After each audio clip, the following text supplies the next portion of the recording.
रहे हैं nation view बीनाज त्यागी के साथ। रात के 8 बज चुके, हम हाजिर हैं देश और दुनिया की हर उस खबर के साथ जो रखती है आपसे सरोकार, खबरों के हर पक्ष और पहलू को आपके सम्मुख रखते हैं ताकि आप जब खबर पर अपना नजरिया बनाए तो वो सटीक हो, निष्पक्ष हो।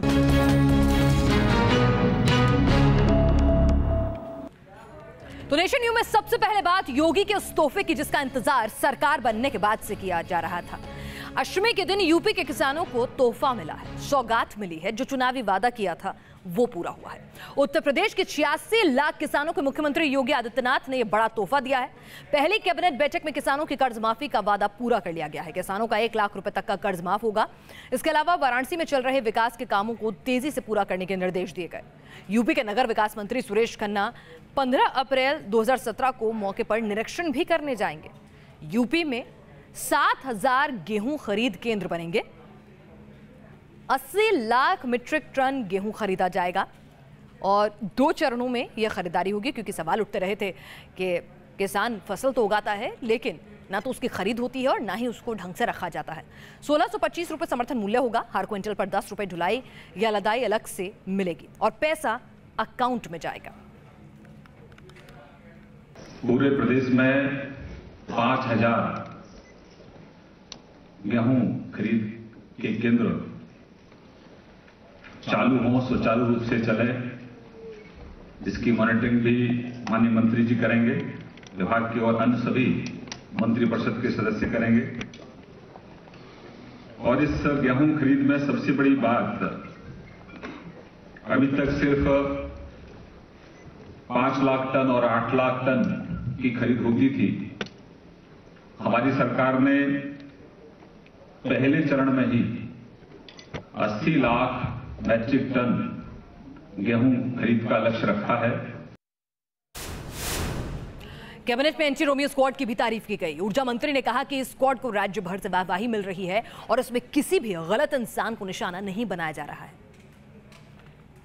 आपको बता दें कि योगी आदित्यनाथ ने सरकार में आते ही सबसे पहले एंटी रोमियो स्क्वाड का गठन किया था, जिसको विरोधी निशाने पर ले रहे थे। हालांकि सरकार ने पहली कैबिनेट की बैठक में इसे सराहा है। हमारी सरकार आने से पहले प्रदेश के अंदर नागरिकों को, विशेष रूप से महिलाओं, कमजोर एवं वंचित वर्ग के लोगों को असुरक्षा का भाव रहता था। एक भय का वातावरण था। अगर कोई बहन बाजार में अपनी मां के साथ जा रही है तो मोटरसाइकिल से उनका पीछा करना। तो इस पर जो हमारा एंटी रोमियो दस्ता बहुत ही अच्छा काम कर रहा है और पूरे प्रदेश से इस अभियान ने वाई लूटी है। और अवैध बूचड़खानों को बंद करने के फैसले को भी इस कैबिनेट की बैठक में सराहा गया।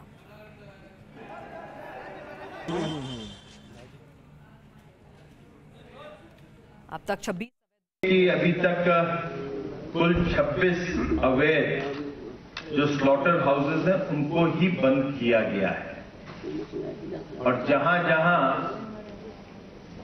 किसी, जो हमने पहले भी कहा था, अति उत्साहित होते हुए अधिकारी उन लोगों ने किया, उनको नहीं बंद किया गया है और उसके लिए डायरेक्शंस दे दी गए हैं।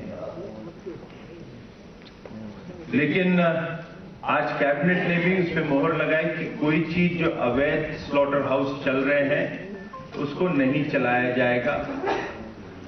और इस दिशा में जो भी सुप्रीम कोर्ट का और एनजीटी का आदेश है उसको ये सरकार फॉलो करेगी।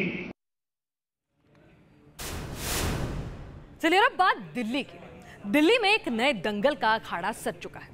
अखाड़े के पहलवान पुराने हैं, मुद्दा भी पुराना है, लेकिन लड़ाई का दांव बिल्कुल नया है। दरअसल डीडीसीए को लेकर अरुण जेटली के खिलाफ आरोप लगाने वाले दिल्ली के मुख्यमंत्री अरविंद केजरीवाल मानहानि का केस तो पहले से ही लड़ रहे थे, लेकिन अब संग्राम छिड़ गया है केस की पेमेंट को लेकर। केजरीवाल के वकील राम जेठमलानी की फीस को लेकर बवाल मचा है। दिल्ली सरकार चाहती है कि फीस सरकारी खजाने से भरी जाए और विपक्ष को यह कतई मंजूर नहीं है। वो पर्सनल केस थोड़ी था, उनकी जमीन का मसला थोड़ी था कि उनकी जमीन जा रही थी, वो अपनी जमीन बचाने के लिए लड़ रहे थे। ये कानून को सम्मत नहीं है। ठीक है, this is a matter between the chief minister and his government. Supreme court ने भी साफ किया कि defamation is a personal case. मान किसका, अपमान किसका, ये तो बात की बात है, लेकिन फिलहाल हंगामा जनता की जेब से भुगतान का है। दिल्ली के मुख्यमंत्री अरविंद केजरीवाल ने डीडीसीए के कथित भ्रष्टाचार पर अरुण जेटली से रार ठान ली। अब जेटली ठहरे खांटी वकील तो केजरीवाल एंड कंपनी को कोर्ट तक घसीट लाए। मुकदमा मानहानि का हुआ और अब बवाल केजरीवाल के वकील राम जेठमलानी की फीस पर जा अटका है। दिल्ली की केजरीवाल सरकार को लगता है कि लड़ाई सरकारी है, इसलिए खर्च सरकार के खजाने से हो। डीडीसीए में भ्रष्टाचार की जांच के लिए समिति बनाई थी, इसके बाद इन लोगों ने उस पर मुकदमा कर दिया। कई लोग फंस रहे थे इसमें, उन्होंने मुकदमा कर दिया। अब सरकार अगर क्रिकेट में भ्रष्टाचार पे जांच करा रही थी और उसके ऊपर मुकदमा हुआ है, उस जांच के ऊपर मुकदमा हुआ है, उस जांच में जो लोग फंस रहे थे उन लोगों ने मुकदमा किया है, तो ऐसे में जो बिल है वकील का वो तो सरकार ही देगी। दिल्ली के डिप्टी सीएम ने फीस के भुगतान के लिए लेटर भी लिख दिया, लेकिन एलजी ने फाइल रोककर इस पर कानूनी एक्सपर्ट से राय मांग ली। बस इसके साथ ही फीस का फसाद बढ़ गया। आपके कर्म है तो आपको ही भरना पड़ेगा, जो करता है वही उसी को भरना है। आपने बदनामी किया, आपको पैसा भरना है, जनता कैसे भरेगी? और ये केस का अभी तो थोड़ी सुनवाई हुई है, उसका 4 करोड़ बिल है। जब इनको 10 करोड़ अगर फाइनली ये जुर्माना होगा तो 10 करोड़ भी जनता भरेगी। If I find it necessary to pay him some money for his maintenance, I will pay him. Media reports के मुताबिक जेठमलानी ने 1 करोड़ रुपए की रिटेनर फीस मांगी और हर सुनवाई के लिए 22 लाख रुपए का शुल्क भी तय करवा लिया। वो केजरीवाल की ओर से करीब 11 बार अदालत में पेश हुए। इस तरह जेठमलानी की कुल फीस 3 करोड़ 42 लाख रुपए हो गई। अब ये फीस किस खाते से जाएगी, इस पर नया टकराव शुरू हो गया है। हमेशा की तरह टीम केजरीवाल ने जेठमलानी की फीस को अपनी शान का मुद्दा बना लिया है। ऐसे में एमसीडी चुनाव से पहले नए एलजी के साथ ये विवाद बड़ी शक्ल अख्तियार कर सकता है। अरविंद सिंह के साथ सूरज अरोड़ा, न्यूज नेशन, दिल्ली। जेटली के साथ जंग केजरीवाल एंड कंपनी को सरकारी नजर आती है और विरोधियों को इसी बात पर एतराज है। तो आइए आपको बताते हैं कि आखिर ये मामला क्या है और फिर आप तय कीजिएगा कि भुगतान आपके हमारे टैक्स के पैसे यानी सरकारी खजाने से होना चाहिए या नहीं। कोटला की पिच पर तो अच्छे अच्छे गच्चा खा जाते हैं, लेकिन अब तो सियासत भी क्रिकेट की गुगली में उलझ गई दिखती है। बवाल जेठमलानी की फीस के भुगतान से हुआ, जिसकी शुरुआत हुई करीब 1.5 साल पहले। 17 दिसंबर 2015 आपने अरुण जेटली पर डीडीसीए के अध्यक्ष रहते भ्रष्टाचार का आरोप लगाया। 21 दिसंबर 2015 अरुण जेटली ने अरविंद केजरीवाल के खिलाफ दिल्ली हाईकोर्ट में मानहानि का केस दर्ज किया, 10 करोड़ हर्जाने की मांग की। अपने सरकारी काम करने की वजह से डेफेमेशन में फंसता है तो उसकी एक प्रॉपर लीगल प्रक्रिया है, जिससे तय होता है कि उसने सरकारी काम करते हुए ऐसा हुआ, तब सरकार उसको बचाती है। ऐसी कोई प्रक्रिया नहीं हुई। चलिए, आप मुख्यमंत्री हैं, आपकी पार्टी के बाकी 4 लोग जिनके लिए राम जेठमलानी वकालत कर रहे हैं, ये कौन से दिल्ली सरकार के लोग हैं? और मजे की बात ये कि अब राम जेठमलानी कहते हैं कि मैं तो पैसा लेना ही नहीं चाहता था, ये तो मेरे को इन लोगों ने कहा कि नहीं आप अपना बिल भेज दीजिए, इसलिए मैंने भेज दिया। ऑफिशियल कैपेसिटी में एक्ट कर रहे होते तो एफआईआर लिखवाते, इन्वेस्टिगेशन ऑर्डर करते, सरकार इन्वेस्टिगेशन करती, दिल्ली सरकार करती अगर उनके पास अधिकार है, नहीं तो वो किसी केंद्रीय एजेंसी को कहते कि इन्वेस्टिगेट किया जाए, सुप्रीम कोर्ट में जाते कि ये इन्वेस्टिगेट किया जाए, वो अलग बात है। खर्च सरकारी है, नीची ये तिलम्स टूट जाए तो विवाद भी खत्म हो जाए, पर तिलम्स टूटे कैसे? अपने अपने दावे हैं, अपनी अपनी दलीलें। ये लोग बड़ी बुरी तरह से फंस गए हैं। ईवीएम का घोटाला सामने आने के बाद इनके पास कोई जवाब नहीं बच रहा। सारा का सारा मुद्दा इन्होंने पलटने की लिए कोशिश की है, इनको जवाब देना चाहिए। जनता के पैसे पर अपने प्राइवेट मुकदमे का वकील का फीस का बोझ डाल के आप जनता को लूट रहे हो और ये लूट कतई मंजूर नहीं है। दिल्ली की सियासत गरमाई हुई है, फीस के बहाने जोर आजमाइश हो रही है। आम आदमी पार्टी के नेता केजरीवाल को गरीब बता रहे हैं और बीजेपी एक बार फिर कोर्ट जाने की चेतावनी दे रही है। Team news nation. Jammu Kashmir के अनंतनाग में आतंक और अलगाववादियों को करारा जवाब मिला है। जी हां, कश्मीर के युवाओं को अलगाववाद और पत्थरबाजी सिखा रहे लोगों की साजिश बेकार हो गई है, क्योंकि यहां जब सेना की भर्ती का शिविर लगा तो हजारों युवाओं की भीड़ उमड़ गई। यहां के युवा सेना के जरिए देश की सेवा करना चाहते हैं, न कि पत्थरबाजी। ये पैगाम उन्होंने दे दिया। तो मैं ये कहना चाहता हूँ, उनको भी मैसेज देना चाहता हूँ अपने फ्रेंड्स को, कम एंड और देश की खिदमत करो। ये अलगाववादियों के मुंह पर जोर का तमाचा है। अब वो दूसरे कामों में लगे हैं, क्योंकि जिनकी नेगेटिव थिंकिंग होती है वो कहते हैं कि हम इसमें जॉब नहीं करेंगे। ये पत्थरबाजों को मुंहतोड़ जवाब है। जम्मू कश्मीर के अमन चैन को नुकसान पहुंचाने वाले अलगाववादियों और पत्थरबाजों के अरमानों पर पानी फिर गया। ये कश्मीर के युवाओं की आवाज है। युवाओं की ये भीड़ उमड़ी है सेना की भर्ती के लिए। कश्मीर को संवारने का सपना देखने वाले हजारों युवा अनंतनाग के हैदरबेग पट्टन में सेना में भर्ती के लिए जुटे हुए हैं। यहाँ आए युवकों ने कश्मीर के अमन में जहर घोल रहे लोगों से सही रास्ते पर आने की अपील की। यूथ के लिए यही है कि देश की सेवा करो, ये भी बहुत अच्छा जॉब है, क्योंकि अब वो दूसरे कामों में लगे हैं, क्योंकि जिनकी नेगेटिव थिंकिंग होती है वो कहते हैं कि हम इसमें जॉब नहीं करेंगे। लेकिन हमारी पॉजिटिव थिंकिंग है कि अगर हमारी देश की सेवा करनी है या अपने कश्मीर को आगे बढ़ाना है तो we have to come here and do something different. यहाँ आए कश्मीरी मिट्टी के युवा सेना में करियर बनाकर देश सेवा करना चाहते हैं। हम यहाँ पर भर्ती के लिए, सेना के लिए जो हम देश की सेवा करना चाहते हैं, बहुत ही अच्छा। मुझे उम्मीद है मैं इस भर्ती में सिलेक्ट हो जाऊँ। अनंतनाग में 12 अप्रैल तक चलने वाली इस सेना भर्ती रैली में 19,000 से ज्यादा कश्मीरी युवा शिरकत कर चुके हैं। इससे पहले भी यहाँ हुई कई भर्तियों में कश्मीरी युवाओं की भीड़ देखकर अलगाववादी मायूस हो चुके हैं। Idris loan, news nation, Anantnag. Beef पर बैन को लेकर अजमेर शरीफ दरगाह के दीवान का एक बड़ा बयान सामने आया है। दीवान ने कहा है कि ना कभी बीफ खाएंगे और ना ही मेहमानों को खिलाएंगे। यही नहीं, उन्होंने सरकार से पूरी तरह गौकुशी पर बैन लगाने की मांग की है। गरीब नवाज के दर से एक बार फिर मोहब्बत के बोल गूंजे हैं। गरीब नवाज के दर से दो समुदायों के बीच तनाव की वजह को ही खत्म करने वाला फरमान आया है। बीफ को लेकर अब अजमेर शरीफ के दीवान ने बड़ी अपील की है। सूफी संत हजरत ख्वाजा मोइनुद्दीन चिश्ती के वंशज और प्रमुख दरगाह दीवान सैयद जैनुल आबिदीन अली खान ने उर्स के मौके पर ऐलान किया कि वे कभी बीफ नहीं खाएंगे।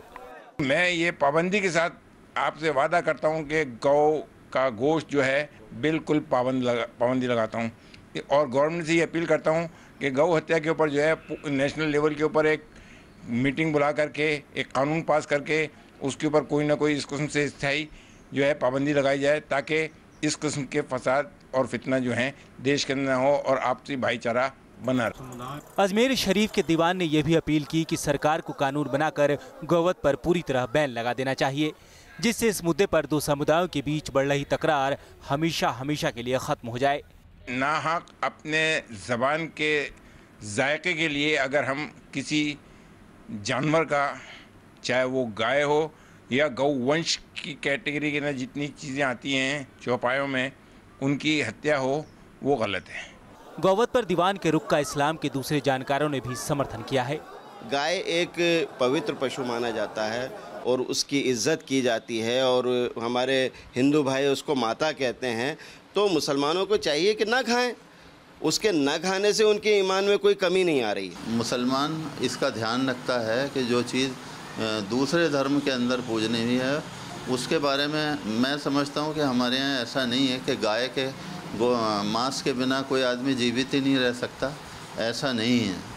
अजमेर शरीफ दरगाह के दीवान का ये बयान ऐसे वक्त में आया है जब देश के कई सूबों की सरकारों ने गोवत को रोकने के लिए कड़े कदम उठाने शुरू कर दिए हैं। अगर गरीब नवाज के दर से निकले इस बोल का असर हुआ तो नफरत के खात्मे की बड़ी शुरुआत हो जाएगी। Manish Bhattacharya, news nation, Jaipur.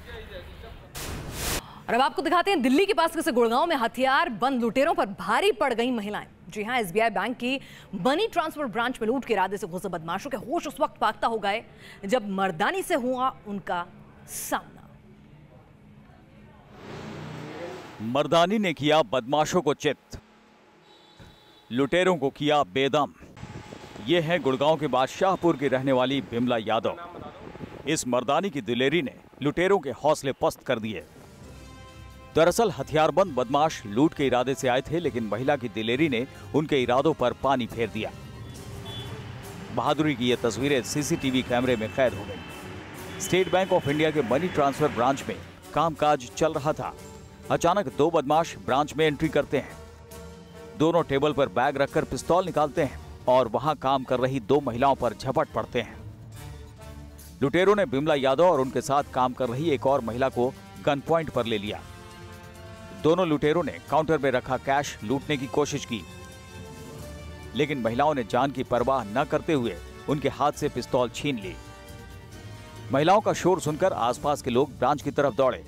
गुस्साई भीड़ लुटेरों पर टूट पड़ी। फिर तो बदमाशों की जैसे शामत आ गई। किसी ने कुर्सी उठाकर मारी तो किसी ने फ्लैक्स बोर्ड से पिटाई की, किसी ने डंडे से मारा तो कोई लात घूसों की बारिश करने लगा। निकालकर दौड़ते हुए हमारे पास आए, मारपीट करी और फिर हम हाथापाई भी हमारी। फिर हमारे दो लेडीज थे, हम दोनों के कान पे पिस्टल लगा दी और बोले चुप रहो नहीं तो गोली मार देंगे। फिर भी हम चुप नहीं रहे, हमने शोर-शरार मचाया। बाहर से आदमी आए और फिर भी हम नहीं डरे। लुटेरों की पहचान झोंझू कला के रहने वाले दीपक और मोहित के रूप में हुई है। पुलिस ने दोनों के खिलाफ मामला दर्ज कर उन्हें गिरफ्तार कर लिया है। आसपास के इलाके में दोनों महिलाओं की बहादुरी की चर्चा हो रही है। गुड़गांव की इन दो दबंग महिलाओं की बहादुरी से लूट का प्लान फेल हो गया और बदमाश सलाखों के पीछे पहुंच गए। गुड़गांव से संजय खन्ना के साथ टीम न्यूज़ नेशन। खास मकसद और उसे बढ़ावा देने का अंदाज भी उतना ही खास। सोशल मीडिया पर पिछले 2 दिनों से एक शादी का कार्ड खूब सुर्खियां बटोर रहा है और वजह है इस पर छपा स्वच्छ भारत अभियान का संदेश। ये महज एक शादी का इनविटेशन कार्ड नहीं, ये एक पैगाम है, संदेश स्वच्छ भारत का। बेंगलुरु के रहने वाले आकाश ने अपनी बहन की शादी की दावत के लिए कार्ड पर गांधी का ये चश्मा बनवाया और फिर इसे ट्वीट कर दिया। मकसद नेक है और प्रधानमंत्री के दिल के करीब भी। तो जैसे ही पीएम मोदी की नजर इस कार्ड पर पड़ी, उन्होंने भी इसे रीट्वीट कर दिया। जब मैंने डाला ट्विटर के ऊपर तो काफ़ी अच्छा रिस्पांस आने लगा। इनिशियली काफ़ी मेरे सर्कल्स ने, लोगों ने उसको अप्रिशिएट किया।